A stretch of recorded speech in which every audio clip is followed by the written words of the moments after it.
And welcome back. Setting the Edge, Week 8, Daily Fantasy Sports Football Preview, Sunday main slate on FanDuel mostly FanDuel. I got my FanDuel all here together. I'm Vaughn R16 on Twitter, Ronnie Vaughn. Follow me there. Check out the website, settingtheedge.weebly.com. And I'm here with my counterpart, partner in crime here, Ryan Zamicelli at The Great Zambino on Twitter. Let's dive right on into some daily fantasy sports picks for this week and a little bit of gambling preview. But let's start us off here. We got the Pats at the Bills. On my book here, I got the Pats -6 and the over-under set at 47. Right off the back, I'm a Pats fan. I'm taking Pats -6. I think they win by 10. Over-under, I think I kind of lean the under. But that's not what we're here to talk about. The majority of it is DFS. Some key matchup information real quick. The Patriots' pass offense is first in DVOA and second in yards per pass attempt.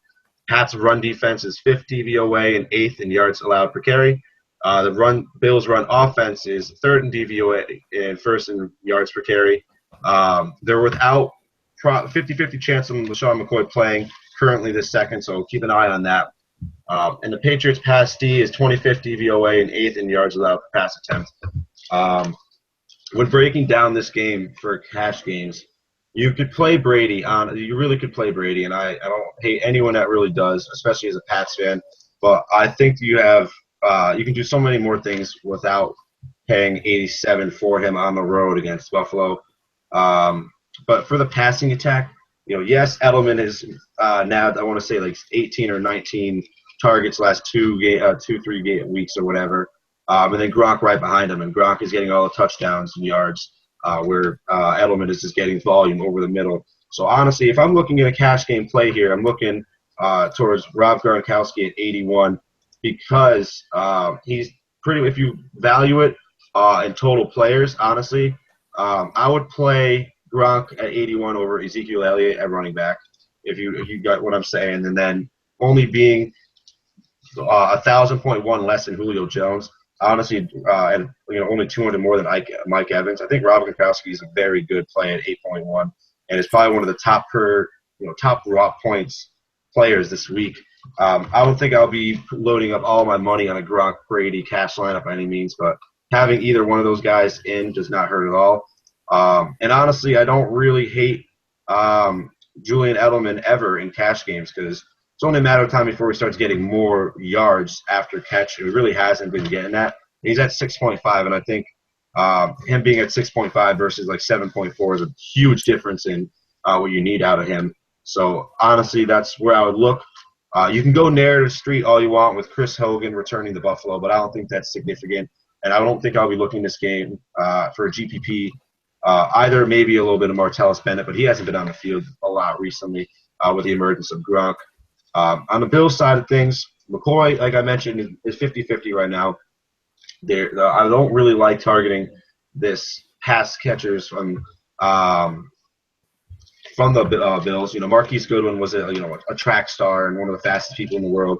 Robert Woods is like okay, and then they have like Justin Hunter, the journeyman who stunk for the last 3 years. So I don't really think there's a lot of fantasy goodness, honestly, on the Bills side of the ball. But what are your thoughts? Yeah, when I'm looking at cash game construction, I'm looking at Gronkowski as a guy who you can definitely plug in and be very, very confident. Throughout the season, I've noticed that I tend to pay down at tight end, pay up at running back, pay up at one of my wide receiver spots, and then take a middle-of-the-road quarterback. I think this is the week where I'm going to buck the trend and pay up at tight end, mainly because of, if you look at Gronk's play against the Bills since 2010, 4 catches, 54 yards, 2 TDs, 7 catches, 109 yards, 2 TDs, 5 catches, 104 yards, touchdown, 7 catches, 94 yards, 7 catches, 113 yards, and a touchdown. Gronk, those numbers just scream out to me the fact that he owns the Buffalo Bills. He just doesn't get stopped by them. I don't see who on their roster you're going to be able to line up and be confident in your ability to guard him. I mean, at the end of the day, there are very few players in the entire NFL. Honestly, there's probably not a single person in the entire NFL that you can line up and say, I think that we're going to stop him this week. Looking at Gronk against Buffalo, they have an elite nickel cornerback and nickel Roby. I can't remember the third Nickel part. Roby. Yeah, Nickel Roby. That's the boy. Yeah, he's just not the type of guy. He's not the physical specimen that you need to cover Gronkowski. If you're covering Gronkowski, like if you could build somebody in a laboratory to cover Gronkowski, it's probably the fastest linebacker in the world, or maybe it's the thickest safety in the world. Like the Bills don't have that, so I'm looking at Gronkowski as I'm gonna pick a couple of targets from each game. I think if I don't talk up somebody, it's probably because I'm just straight up not looking in their direction for much fantasy production from cash perspective. So I'm looking at Gronkowski from this game as my play. I'm not targeting Gillislee if McCoy is out because game flow doesn't favor that at all. Yeah, I'm with you there. On a pivot to look on the Bills side of things, I'll close it up with this. Tyrod Taylor played really good against the Pats the first time he played against them. Tossed it for 242, 3 touchdowns. He got like 60 yards on the ground. But the last 2, he's not looked good at all. So if you were looking to do a Ty God pivot, I don't really hate it because it might be down and might need him to scramble around and toss the ball around. But the Pats are going to limit him to short passes, and that's not really what we're looking for in Ty God, in my opinion. But give me the Pats -6, honestly. Let's move on to the next game. We got the Jets -3 at the Browns with an over-under here at 43.5. Pretty disgusting game we got over here.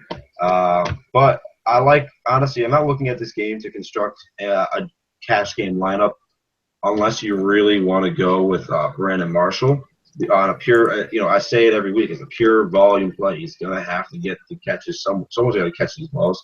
And a 7.4 is really not that bad. And I'm not paying 6.1 for Quincy Enunwa, who has not really gotten over like 4 or 5 catches consistently at all. He just kind of broke out that one long touchdown last week, if we can all remember.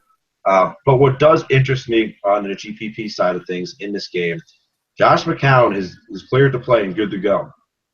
And he's at 6.4 on FanDuel. When not many people in the NFL can consistently throw up like 300 yards, 2-3 touchdowns. But whenever Josh McCown plays, I feel like he either A, gets hurt, or B, throws for like 330 yards and 3 touchdowns, and you nail your GPP. Or I've even played him in cash games in the past. And then you look at his offense, and who's his favorite target? Gary Barnidge. And now he's only $5K on FanDuel. That's something to take a look at. Also, he's got a pretty decently high floor, especially if he's in.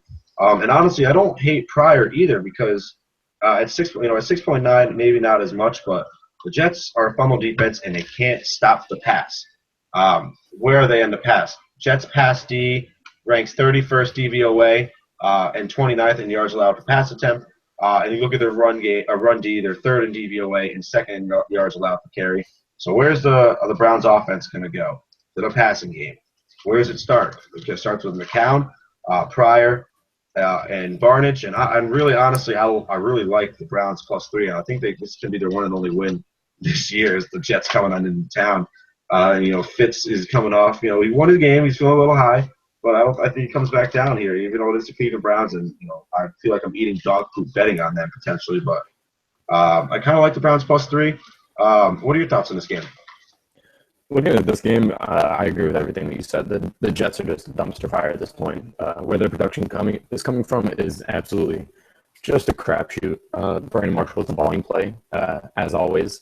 Without Eric Decker, every single week, I feel like we're going to repeat ourselves every single podcast until the end of time, unless he ends up playing an elite lockdown corner, at which point we can probably pivot on a GPP to Quincy Enunwa, but still wouldn't be very confident in it. Yep, because Joe Hayden might be out this week. He's questionable still. So that bodes well for the volume play in Brandon Marshall, absolutely. Looking at Cleveland side of the ball, I agree with everything that you said. Gary Barnidge, I'd especially look at Terrell Pryor. He's dealing with a hamstring injury, which isn't something that you're just like, all right, yeah, my hamstring's good to go. Like, he played through a hamstring injury last week, and he was limited in practice this week. That tells me that they're being really cautious with like how they're going to approach this game. You look at last week, you saw LaShawn McCoy play through a hamstring injury and then come out in the third quarter because he tweaked his hamstring again.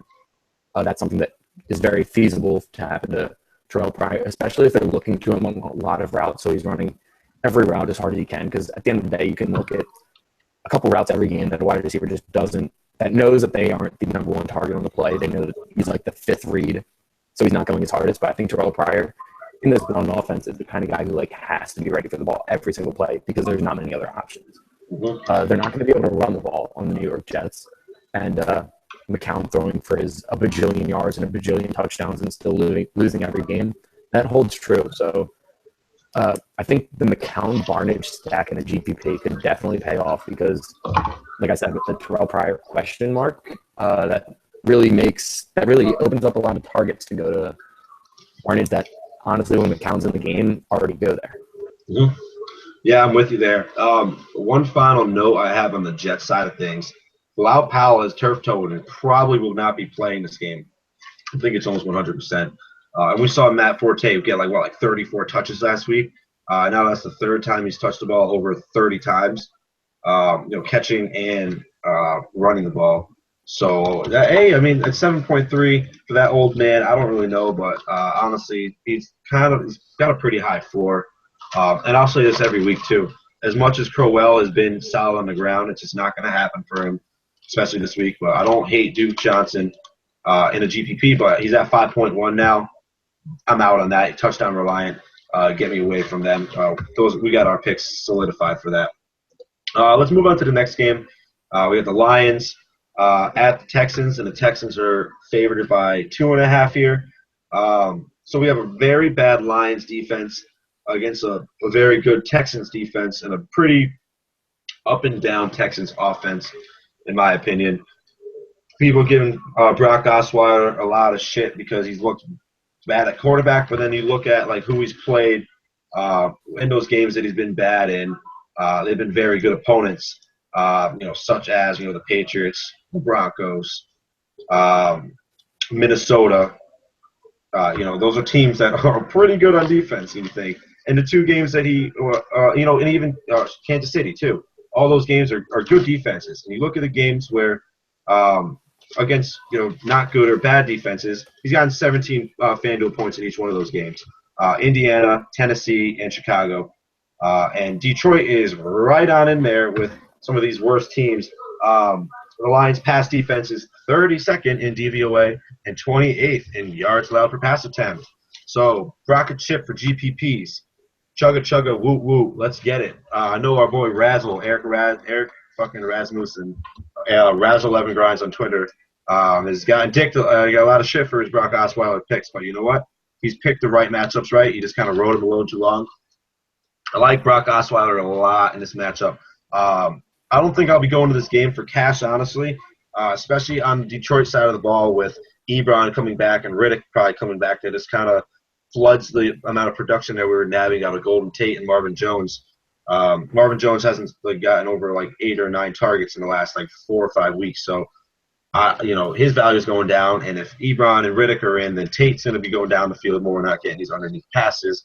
So I'm not looking at the Lions offense whatsoever, honestly.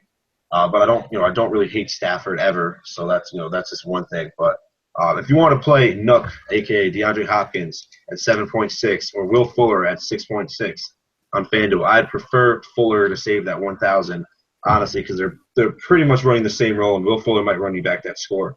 But honestly, if I'm going to stack this game in any way, it's going to be Brockett Chip and C.J. Fedorowicz. At 4.9, I still think he's undervalued. Although the tight end isn't really used in this offense, quote unquote, this offense, he's open, and Brock Osweiler throws to him consistently, and he's worked out pretty well for people. He's seen targets in the last 4 games, 5, 8, 7, and 7, bringing in 4, 4, 6, and 5. He's gotten 2 touchdowns in that stretch, and ranging between 40 yards and 85 yards. So I really like Fedorowicz, honestly, as a cheap play. You can play him in cash, honestly, if you want, but that's not where I'll be going. And I don't hate the stack in the tournament of the Texans here. But what are your thoughts on this game? Yeah, when I look at this game, I think Nick DeBound, DeAndre Hopkins, he's a guy who I actually have in my FanDuel cash lineup right now. I'm not a guy who plays a bunch of different lineups. I'll normally play 3 lineups a slate, one for cash game, which I'll also throw in a tournament, and then 2 more for tournaments. And right now I have DeAndre Hopkins in my cash lineup, pretty much because the Lions defense is just so bad. Their pass defense, like you said, is the worst in the NFL. And then the fact that Darius Slay is out is just bodes even better for him. DeAndre Hopkins' struggles this season aren't because of his targets. He's gotten 12, 15, and 9 over his last 3. Albeit that 15 was in a game where Will Fuller was injured. But like, I don't know, the volume has to turn into production eventually. His problem seems to be like he hasn't been able to put together like one of those 9 catches and a touchdown together. He's gotten the volume of targets, but he hasn't been able to put the touchdown and the big yardage in the same week, other than against the Kansas City Chiefs. That was a really good performance in week 2 by him, where he put up 20.8 on a top level cornerback. I'm not sure if he was shadowed in that game. Probably wasn't. I think I remember hearing that their elite cornerback doesn't shadow in Kansas City. But yep, he stands on one side of the field. Yeah, Fedorowicz, I like that pick a lot at tight end. He's really, really underpriced on DraftKings. He's sitting at 2.8 thousand, especially in GPP. I think that he's much more in play, or not GPP, full point PPR in a GPP. That bodes even better for him, because his problem is he doesn't get the targets inside the 10, which isn't necessarily his fault because they haven't run a whole lot of plays inside the 10. At running back, I'm hoping that Lamar Miller is healthy. If he is, then I think he's definitely a very good GPP and cash option. And then Brock Osweiler is a tournament option because of just the fact that he has a favorable situation here, and he showed what he could do last year when he was in favorable situations. He might not have put up stellar numbers, but he put up above average numbers, well above what he's doing right now. Yeah, exactly. I wouldn't hate, honestly, that you might catch me with, like you, will play one cash lineup and then a couple handful of GPPs, but 80% of my cash money is in my cash games. But I might sprinkle a couple games, a game stack for this Sprocket chip and get maybe a piece of this Lions offense somewhere. But if I'm looking to bet this game, I think I'm taking the Texans -2. Let's move on to the next game. Let's plow through this. We got the Chiefs -3 at the Colts. Couple news and notes. A couple notes here. Colts run defense bad, really bad. 32nd in DVOA, 28th in yards allowed to carry, and the Chiefs run offense is 25th DVOA, oddly enough. And then the Colts pass defense is 29th in DVOA and 23rd in yards allowed pass attempt. Other than that, both of these teams pretty mediocre on the other side of things. But if you haven't started to ride the Spencer Ware train, it's not too late. It's never too late, I don't think, because Jamal Charles, his knees are falling apart, man. It's really sad to see. 7.4.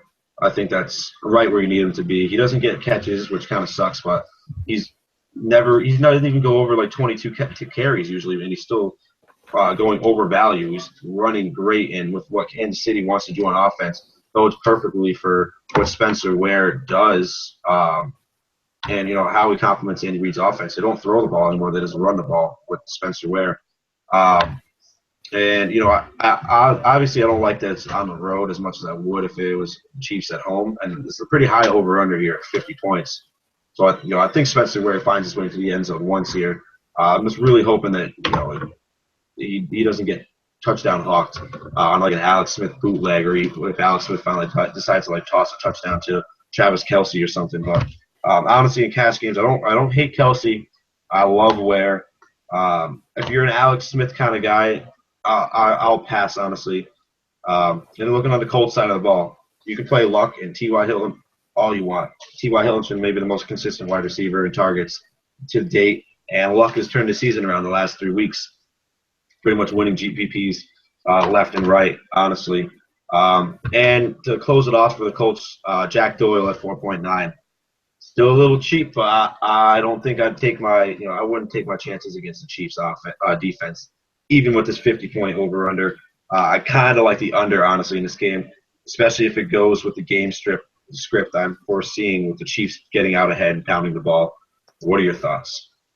Yeah, addressing the Kansas City backfield, first off, I've been kind of skeptical about Spencer Ware because I'm always worried that Jamal Charles one of these weeks is finally going to be healthy. But I heard that he's still dealing with a little bit of swelling in his ACL, and he's over a year out of surgery at this point, it looks like. And I personally, I'm on a torn ACL right now, and I'm 3.5 months out of surgery, and it doesn't swell up. Like, that's a major problem if you're a year out of surgery for your ACL. As an elite athlete with some of the best, like, physical therapy that you can possibly ask for, and your knee is still swelling up, like, that's really, really not good. So I'm hopping on the Spencer Ware train this week.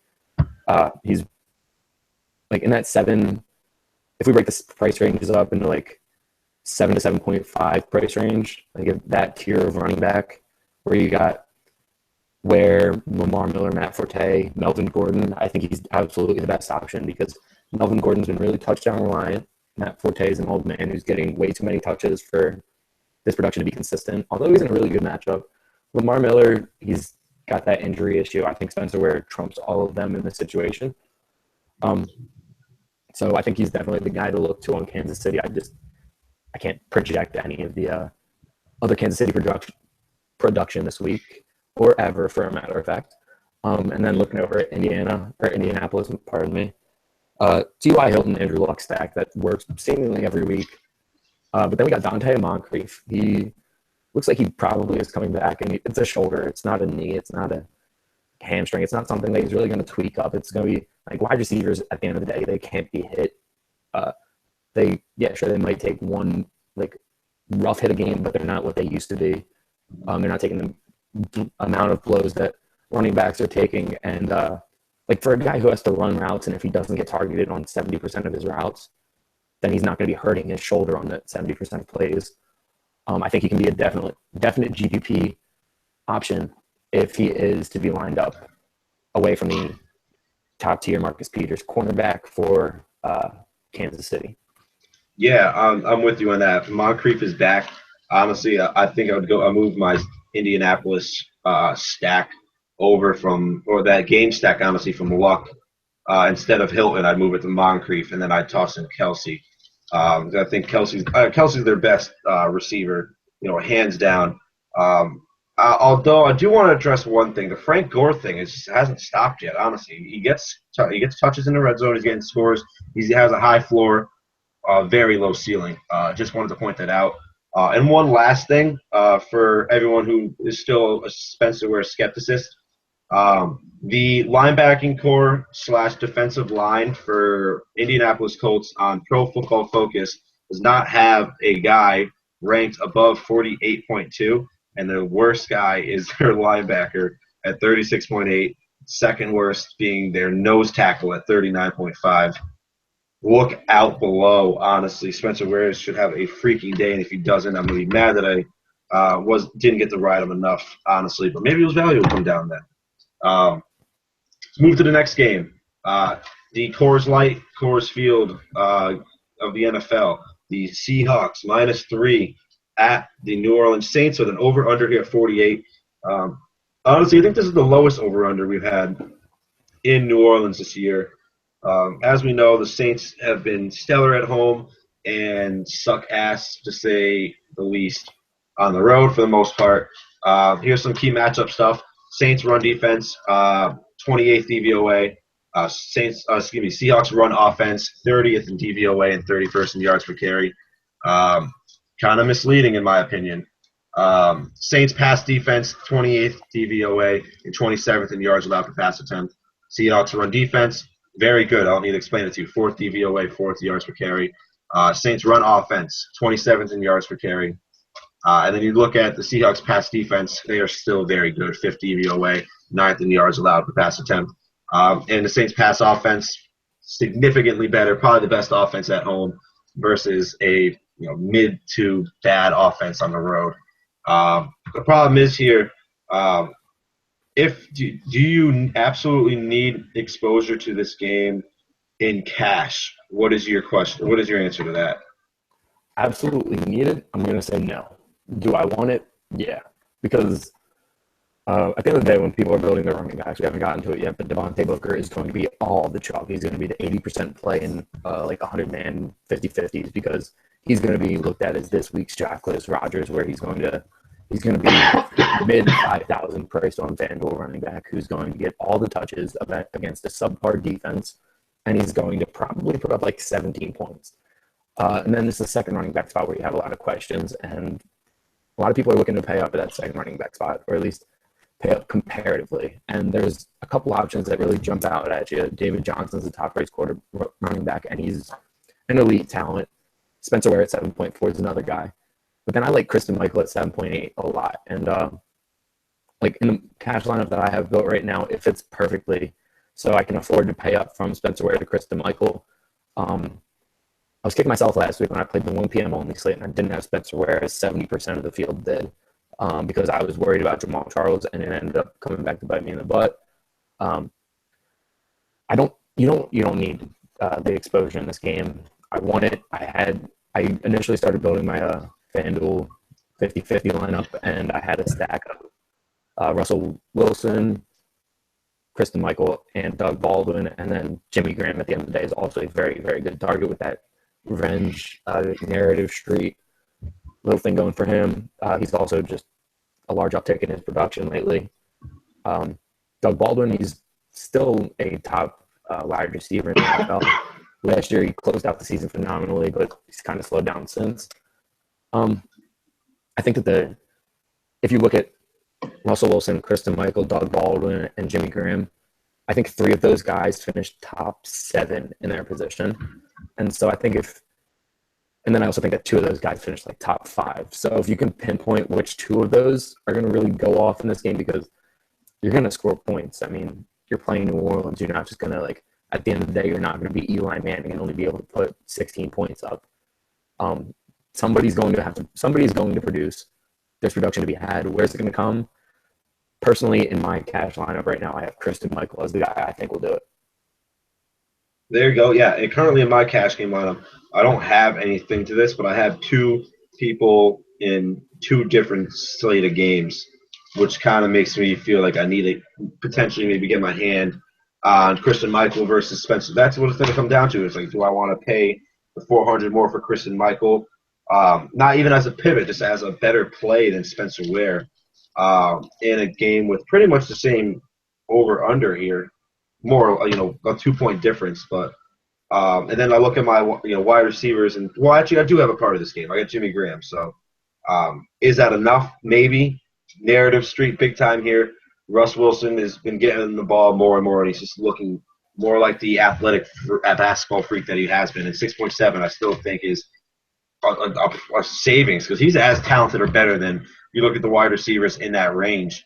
At the 6.6, who would you rather pay for? Devonte Adams at 6.6 as a wide receiver, or Jimmy Graham at 6.7 as a tight end. Like I think I would love that Jimmy Graham piece. I don't mind paying that price for it, honestly, because when you look at these tight ends, there's Gronk, there's Olsen, there's Graham, and then there's a mush pot of tight ends under 5.8. Looking at you, Hunter Henry, and then at 5.9 with Jack Doyle. It's just a pot of it's like a stew. You can pull it out. You might have a lot of potatoes, not a lot of steak this time, but it's one or the other each time. You don't know who's going to do it. Colby Fleener might go off. Ebron might go off. It's a crapshoot. I'd rather stick with the higher floor play at tight end. As you mentioned, I've been paying down at tight end majority of the year, unless I've gone Gronk or Jimmy Graham, and I think it's going to stay that way for the rest of this year. Honestly, looking at this New Orleans offense, don't hate Brandon Cooks. Honestly, if Seahawks are going to give up points to anyone, it's the small, speedy guy. And I kind of like Cooks out of all that. But if you think about the Seahawks, they're defensively against the pass, they're going to try to stop Cooks the most, and then they're going to try to stop Snead the second most. And honestly, the most consistent receiver this year has been Michael Thomas. And I've really been considering him in cash. I had a lineup with potentially him instead of a player to be named from Green Bay I'll get to in a bit, and then potentially maybe going up to a Christian Michael or paying up for DJ at running back. So I might get a piece of this game from the New Orleans side, because it's really paid off for people in cash paying for New Orleans players. So that might be the one adjustment I might make in this game, although I really try not to tinker this lineup. I kind of like where I'm at. So there are 2 question marks. You have any final thoughts on this game? No, just pick your spots wisely. Michael Thomas has been on the Millie Maker winning team, I think, the past 2 weeks. But I'm not, by no means am I saying that he's going to win somebody $1 million this week. Let me make that very clear. But Also, like, it's just a guy like that who's going to be in an offense where they're throwing the ball 45 times, who is going to get consistent volume, who might not always have the best matchup, but at the end of the day, Michael Thomas is a very talented receiver. So you got to look for that type of play on every slate. Yeah, and honestly, his floor this season has been 7.6.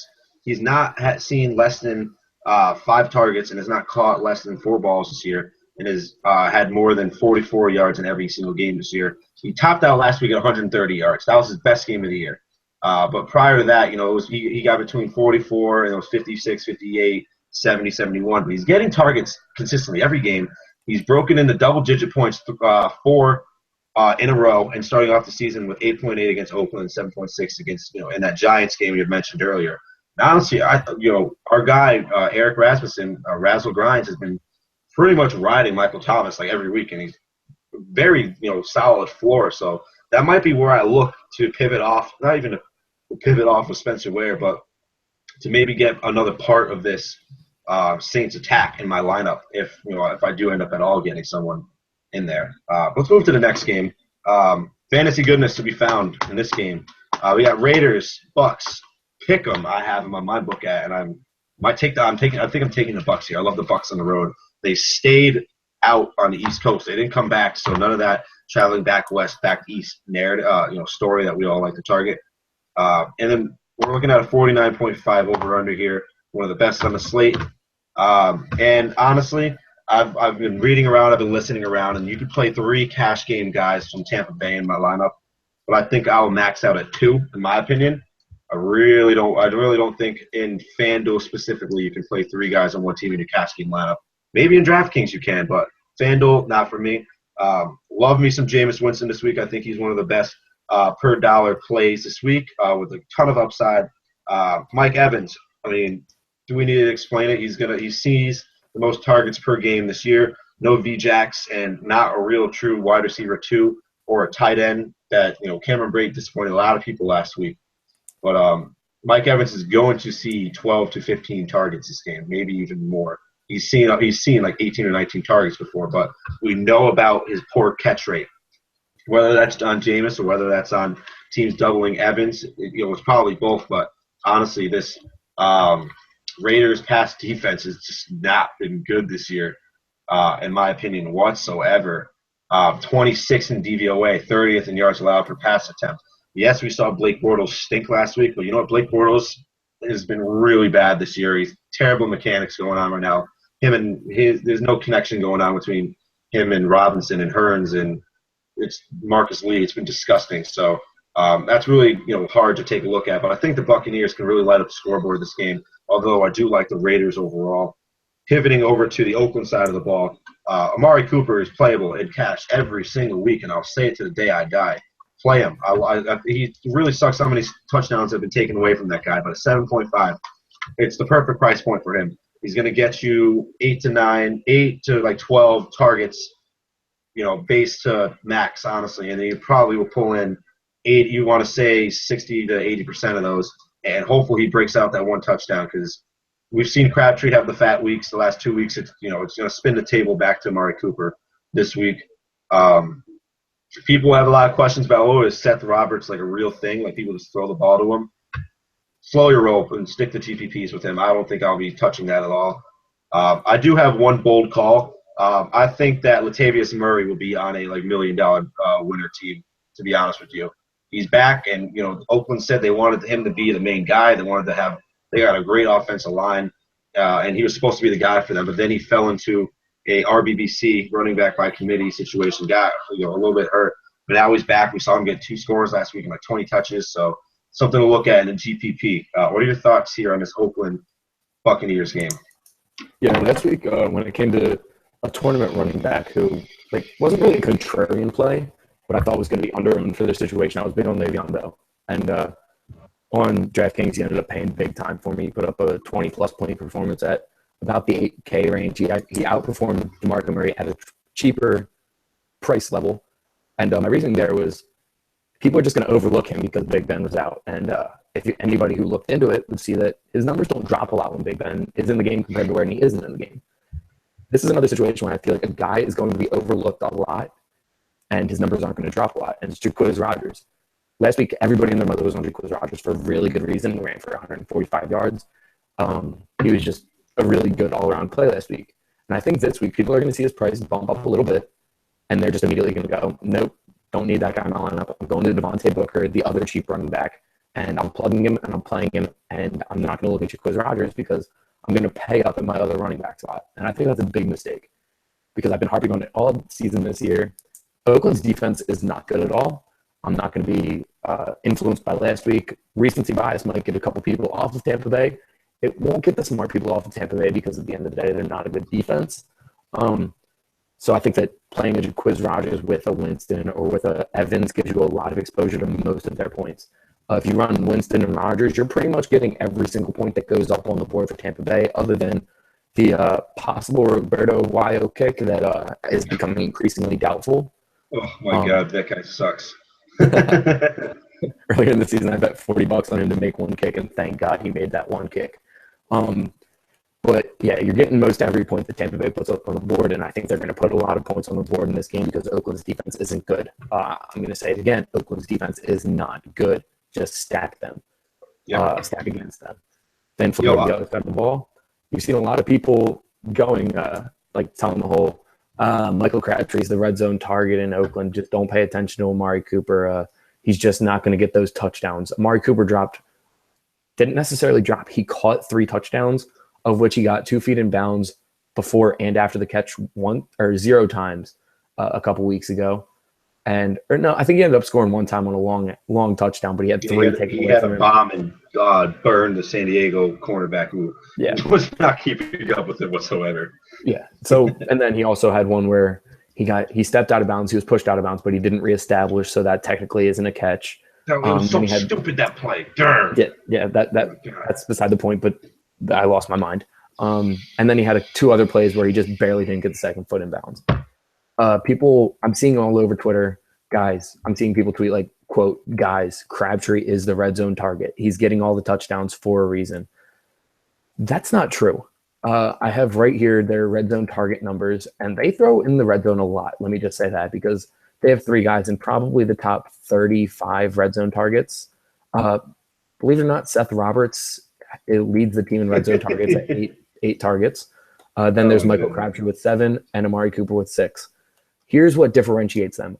Michael Crabtree has an 85.71% catch rate. He's caught 6 of his 7 targets. Amari Cooper's only caught 1 of his 6, 16.67. You can't put that blame on Amari Cooper at the end of the day because those targets, one of them was a fade where he got 1 foot in bounds and the other barely grazed the white grass. One of them was a play where he didn't get both feet in bounds before and after the catch. So there's 2 catches that he would have had. And Michael Crabtree just has an abnormal catch rate or reception rate in that area. Then if we look inside the 10, Amari Cooper leads the team in inside the 10 targets with 5. He just hasn't caught any of them. That's not going to keep up for long. So, Amari Cooper and Michael Crabtree's biggest weeks come when Amari Cooper is being covered by a top cornerback, and this week he isn't. So Amari Cooper is where because the top cornerback is going to be on Crabtree this week. I think Grimes is going to be over on Crabtree, according to Pro Football Focus. So load up on Amari Cooper. Yeah, honestly, like I told you going into this, I was going to try not to switch my lineup a bit, but after we had discussed things, and I'm like, maybe I'm just going to go so-and-so and the running back instead of the wide receiver, and then I can get Cooper into my lineup, and then I got like a little bit of money to play with who I want to go with for that other wide receiver spot. So here I talked to myself, Cooper is just 7.5. He's going to go off for 30 points. He literally can do it. He's got like a ceiling as high as anybody in the league, honestly. He really does. And his floor is right there around 12, 13 points, I think, as long as he doesn't throw up a stinker. And I don't think that's happening in this game. I'd be very disappointed if it does. But give me the Raiders, though, in this game, too. Definitely some fantasy goodness to be found in this game. Moving on to the next game. Last 4 games here, one of which there's not much to it. We got the Cardinals, Panthers. Panthers -3, home team. Over-under here is 47.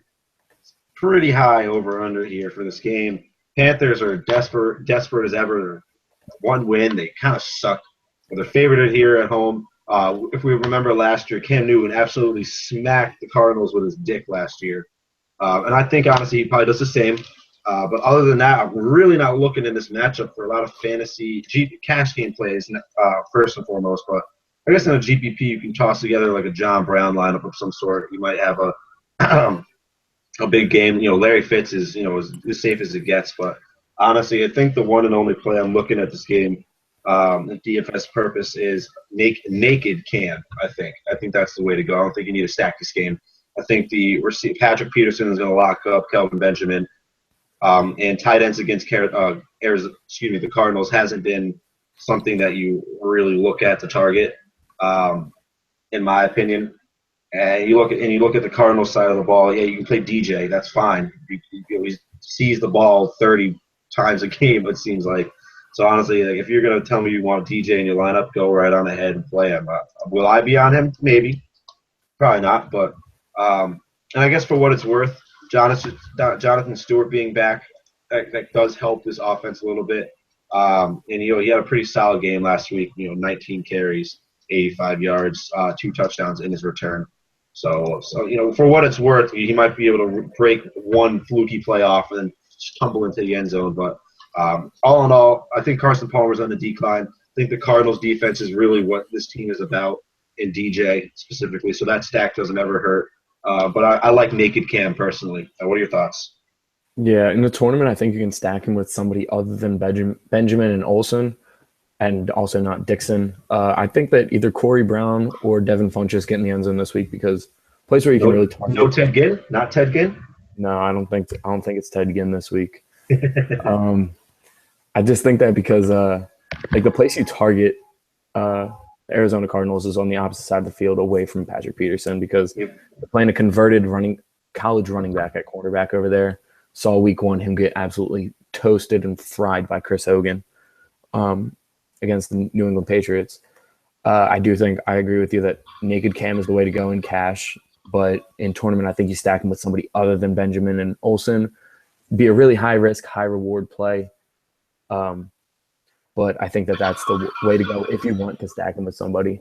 And then when I look at Arizona, I'm only looking at David Johnson, Davy Wavy Johnson there. And there's nothing this guy can't do. He's just, man. He's just. There's nothing else to say. Yeah, he just does whatever he wants whenever he wants it. 33 carries last week, 13 targets. I mean, and that's on a 6-6 tie. Like, come on. Like, the man put up 20 points in a 6-6 tie. Like, he can do anything. You can do anything he wants. So play him if you want. If you think there's value everywhere else, play David Johnson all you want, man. Like, cheers to David Johnson, Davy Wavy. But I think the Panthers win this game. I don't know if I'll take the -3, but I think the Panthers got to get a win here at some point, Moving on to the next game. A game I'm really not that interested in. Chargers at the Broncos. Broncos -4.5. Let me just say one thing only. Devonte Booker, chalk, board, and give me it all. 65% owned. Give me it. Next, what do you got? What do you got for me? Yeah, I'm right there with you. Devonte Booker is going to be the absolute chalk play of the week. He's going to be the Quiz Rogers of last week.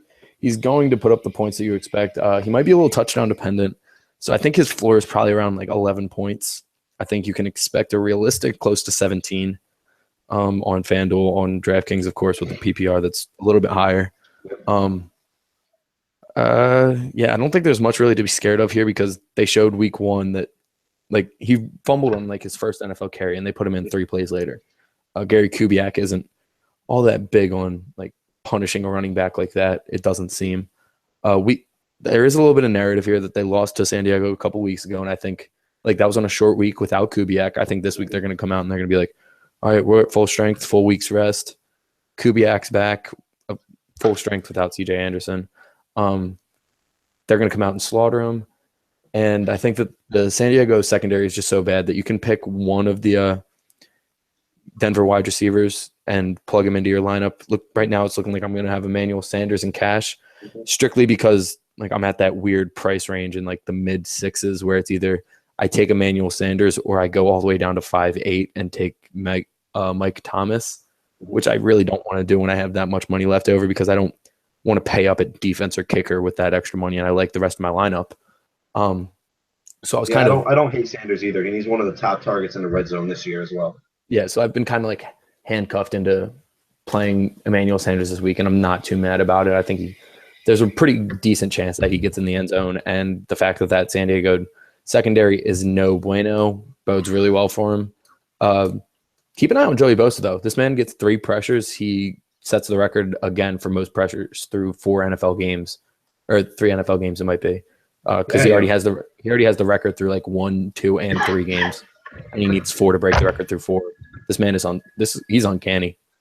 Yeah, which kind of the over-under is like perfect here. It's a 43.5. This game's going to be 14-17, 14-20, something along the lines of that. 2 scores from the losing team and 2 scores, maybe 3, or a field goal from the winning team. But I like Sanders a lot. 6.6. That's right in that. You're stuck in that area of going 2 or 3 guys if you can't get up to the 7,000s. But out of that, I like Sanders. And this is the time to get off the Tyrell the Gazelle train. Get off. I'm not playing Chargers at all in this game. Not even Hunter Henry with his concussion protocol right now. He might not even see the field. And I don't think there's enough to merit a play in Antonio Gates. There's just other places to look at tight end. Second to last game here. Packers, Falcons. I'm seeing Falcons -3, home team here, and 52.5 over under. I think in this game you need to have at least 1 or 2 of the pass catching options from the game in total. That being I like Cobb more than Jordy, and I think you obviously have to play Julio. Great pivot off of Julio, and if you want to game stack it, you play Tammy and you play Sanu. But I think Julio and Cash. I think that sums up my liking for this game. Honestly, I don't think I want to play Rodgers. I don't hate Matt Ryan and Cash, though. I don't like Rodgers. I like Matt Ryan. What are your thoughts? Yeah, I agree with everything you said there, but unfortunately, when I'm building my lineups, I'm not seeing any pass-catching options from this game. I have a little game stack in Oakland and Tampa Bay in my lineup. And in my cash lineup on FanDuel right now, the only exposure I have to this game is Green Bay, which Green Bay's kicker, Mason Crosby, which I might have to find a way to tweak and get around because it was 4.6. It's really not that bad if you got an extra 100 or 2. So when you're looking at your kicker options, he's toward the bottom of the price range, $100 above minimum, and I'm certainly not a guy who likes to pay anything above minimum for quarterback or for kicker rather. So when I look at the wide receivers from this game, I think Julio's again going to have a monster day. And I think this time, last week, game flow didn't favor Julio Jones because they were going to get up and they were going to not throw the ball 100 times. And they did that, but then they ended up blowing it somehow. And this week, it's going to be the show of just 2 prolific quarterbacks just sling the ball all over God's creation because Green Bay with their cornerback injuries is going to open up the field. The fact that Aaron Rodgers finally broke his little 300-yard slump, I think that's going to bode well. He's going to have a newfound confidence. And then I also think that they're just going to have to throw the ball more because their running back situation is just so effed up where you have a guy wearing number 88 being switched to running back on FanDuel's Ty Montgomery.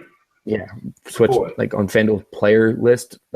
All right, they're doing way too much with that. The fact that he got 9 carries and 9 catches or something like that last week. Don't switch a guy to running back after that performance. He played 1 game at running back in a gimmick offense where they were making up for the fact that they had just traded for a guy and had 1 day of practice with him. Honestly, I see Niall Davis getting at least 50% of the snaps at running back. Ty Montgomery playing way more outside or at wide receiver this week than at running back. If there's anything that comes out if they say Niall Davis doesn't know the playbook, if you hear a beat writer saying that Ty Montgomery's taking the majority of the snaps at practice at running back, then I think that Ty Montgomery can be a play on DraftKings where you get full PPR. But then if you don't hear anything like that, I think there's a chance that Niall Davis takes all the running back snaps practically and makes Ty Montgomery relatively useless with the fact that Devontae Adams just caught 3 touchdowns last week. Randall Cobb's a good option. And then Jordy Nelson's a good option. Where does that leave Ty Montgomery in there? It just leaves him left out. And I won't be chasing the Devontae Adams points either. I'm not chasing that shit. If you're telling me you're going to pay the same price for Emmanuel Sanders and Devontae Adams, Yeah. Don't. Who's Mance? Who's Mance? Who's Exactly. Mance? Who's Mance? Yeah, fuck that shit. Come on. Be better, FanDuel. Yeah. If they're really onto something here, I'm gonna go berserk because I'm not gonna have any Devontae Adams shares whatsoever. I'd rather play a Niles Davis, punt in a fucking GPP. And I don't even really like his price at 5.3. If Booker's, 3,000 more. Yeah, exactly. I'll eat the ownership. I don't even care. Niles Davis, if he gets a touchdown, he's gonna have 12 points total because he'll have 3 catches and 20 yards and 6 carries for 20, some shit like that. Give him another week. He's a smart player. He wasn't terrible with Kansas City. Just not yet. These two quarterbacks are two of the higher priced quarterbacks on the slate, but I think that they'll combine for 55. Mm-hmm. Do you think Devonta Freeman is getting completely underlooked in this game, especially with Tevin Coleman pretty much being out with the hamstring? That is a very good point. With him being the sole running back in this matchup, that does bode well, way better for him. I'm a big Devonta Freeman hater. Mm-hmm. Yeah, we're in the same boat for the most part. Yeah, he's just not a talented running back at the end of the day, or he's not the most talented running back at the end of the day. Right now, for me, Pro Football Focus isn't working, so I can't really see the grades that the Packers front seven gets. But let me look at the. I got it. The front seven, their front three, 83, 76, and a 70. And then Clay Matthews is not as rated as well as you would think. Their linebacking core, they play a 3-4 for the most part. Linebacking core is meh. Their line isn't as good as what Atlanta's line is, where they would have to attack Atlanta's line is at the right guard position. But they have Tammy usually lining up on that side or anyway. So, so I think that's a good point that you brought up, that Devonta Freeman's going a little underlooked. At least he was for me. He wasn't really on my radar at all. He's 6. And he's only 300 more than Jacquizz Rodgers. Yeah, that is a good point. He showed in that New Orleans game that he can make some guys miss, and when he's in open field, he's a really, really good running back. The worry in this game is how much open field is he going to get. When you look at Jacquizz Rodgers against Devonta Freeman, if you're weighing your options and you have that 6.9 to spend, and it's your last roster position, and you're figuring out who you want at running back, you have to weigh the game flow of each game. Oakland against Tampa Bay could turn into a throw the ball 60 times each team shootout, like it was week 1 for Oakland against New Orleans.